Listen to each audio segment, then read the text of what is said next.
Hey everybody, it's Mergo, and today in this one I just want to talk about a couple things from the latest beta build.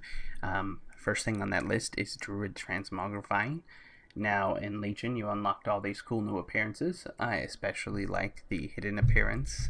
But you unlocked all these things, and then in Battle for Azeroth you were going to lose them because you couldn't wear your artifact anymore. So in this one we get to see how you do it. So you just go to Transmogrify your gear at any transmogger, and it's pretty simple. It doesn't matter the proficiency of your weapon, it seems. So it's not limited to if you're wearing a two-hander, staff, mace, whatever it may be. You can just go to Artifact Repair, and then it lets you transmog to all of the versions of your Fangs of Ashmane that you have. Now this character doesn't have very many, but as you see, you right click on the Fang of Ashmane that has those colors, and you'll have all kinds of different ones for your hidden one and stuff like that. But you just right click and choose the appearance that you wish, and anything you have unlocked is an option. And you hit apply. Now you will be stuck wearing the artifact appearance as your look, but I guess it doesn't matter that much. So you know, you're going to be in cat form. That's what you're doing it for anyways. You want to have the appearance of that. So, and you don't see him when you're in cat form. So it's not like you really lost anything, right? But you will be stuck wearing it. Now, there's a visual bug right now, which I think will be removed by live. But if you try and revert it back, you'll see I'm still wearing it in the offhand, even though this is a two-handed weapon. And the character does appear to, like, unsheath it when doing so. So that's kind of an interesting thing if you want to mess around. A druid who can wear a two-hander and a dagger. It's pretty good. Anyways, let's move on. Alright, and the other big thing that I want to talk about in the latest beta build is the new mission table has finally opened up research options. So much like the order hall, it's not an order hall, it's a mission table. I wonder if they'll change this interface or something just to make it look a little different than the order hall. But anyways, has research options now. So these research options are going to assist you just like the other one. They add perks that are just beneficial.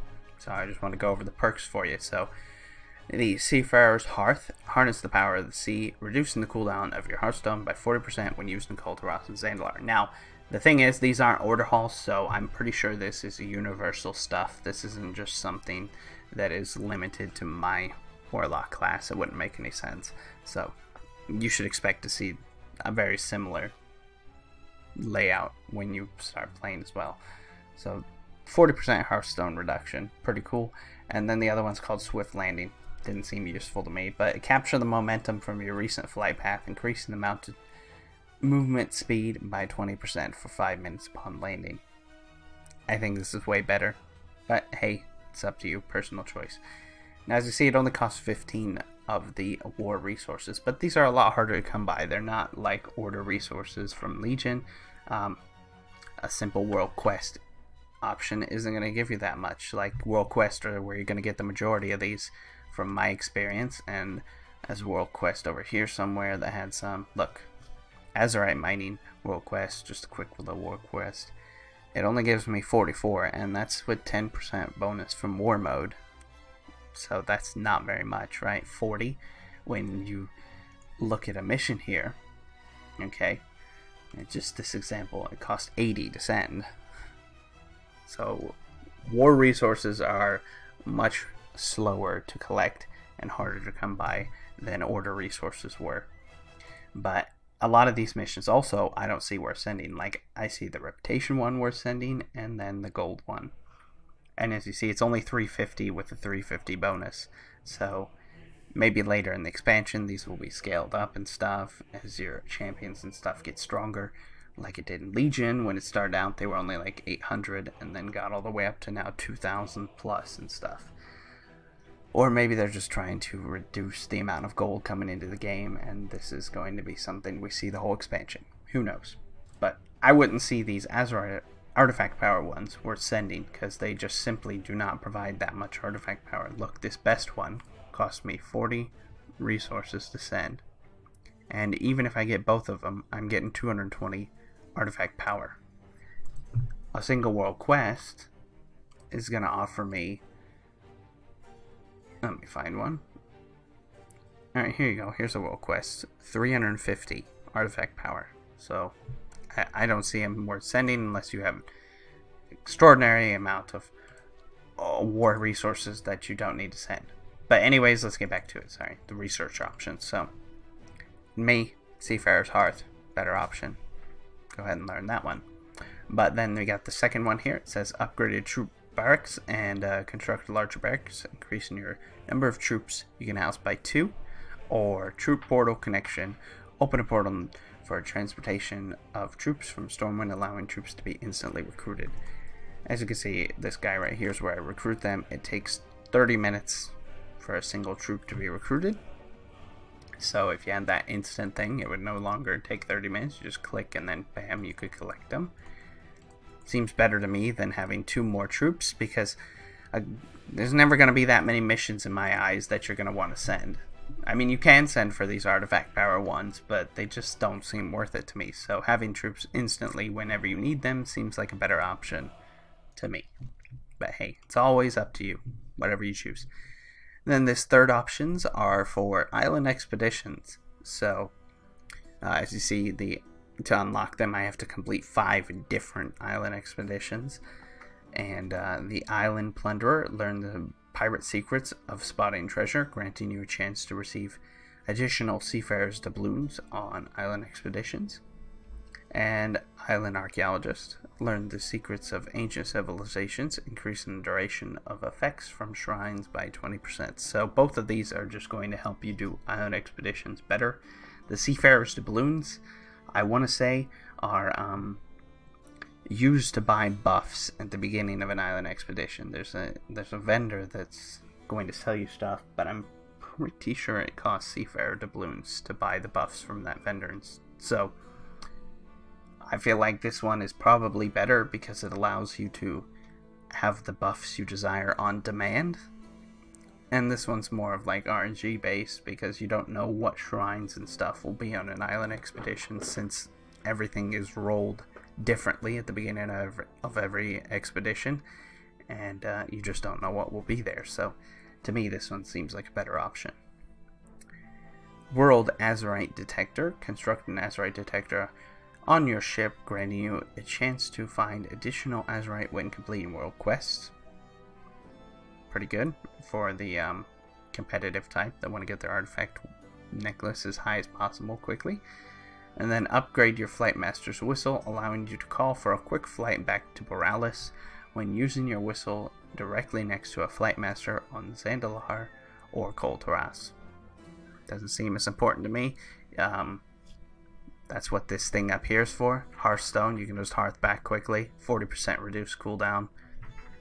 This seems crap by comparison. I mean, you're not going to be hearthing that much that you need to come back every, so often. It's just this one, it seems way better because it's an actual noticeable benefit to your character. This one's just a convenience speed mover that is kind of negated by this.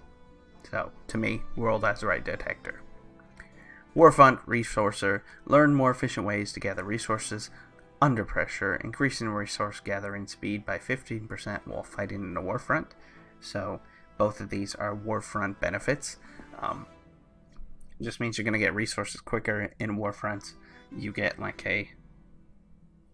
you collect like iron and stuff over time, and that's what this is going to increase. You're going to get more over time, and it's going to let you buy stuff during the warfront more quickly. Or Warfront General, learn how to best inspire allies in combat, increasing the effectiveness of nearby troops by 15% while fighting in a warfront. Seems better this one than this one, because 15% gathering speed isn't going to affect your output very much, but this is just a 15% flat damage and health increase, I imagine, for all troops that are around you. Warfronts aren't that hard to beat, but they might make them more difficult by the time Battle for Azeroth launches. But for this, this is going to help you beat them faster, in my opinion. So if you have this, I would choose this one. And lastly, Alliance Ambassador. Open up additional lines of trade with your new allies, granting additional war resources from emissary quests. So let's open the map here. You can see the emissary options down here. Look, 200 war resources. You're gonna get additional. I imagine it'll probably increase it by 10, 15, 20%. Who knows how much. It costs 500 war resources just to unlock that option. So, and you need the Azerothian Diplomat achievement, which is revered in all of them, I'm pretty sure. So, Azerothian Diplomat. Yeah, revered with all the reputations. So you need revered already to unlock that. So you gotta get on doing those emissaries as quick as possible. That way you're getting a reputation quicker. But additional war resources is going to be good, especially if you want to constantly be sending missions for the artifact power included as well, because you're going to run out quickly with not that many war resources coming in from lots of stuff. So if you want to send every mission constantly, you're going to be broke all the time. So the faster you can unlock that, the better. Anyways, just want to show that off. I'm really always interested in this because I like to see where the table's going, what they're going to do with it. You know, the table's been something that either people love or hate. I just want to see what happens with it. I like to know what they're going to do differently this time around to make the mission table more enthusiastic. I'd rather something, you know, exciting about it. Not just, I get sending missions, but I like to see lots of effort being put into how the missions are getting sent and stuff like that.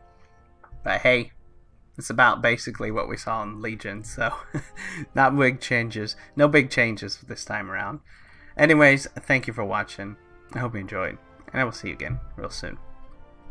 Bye-bye.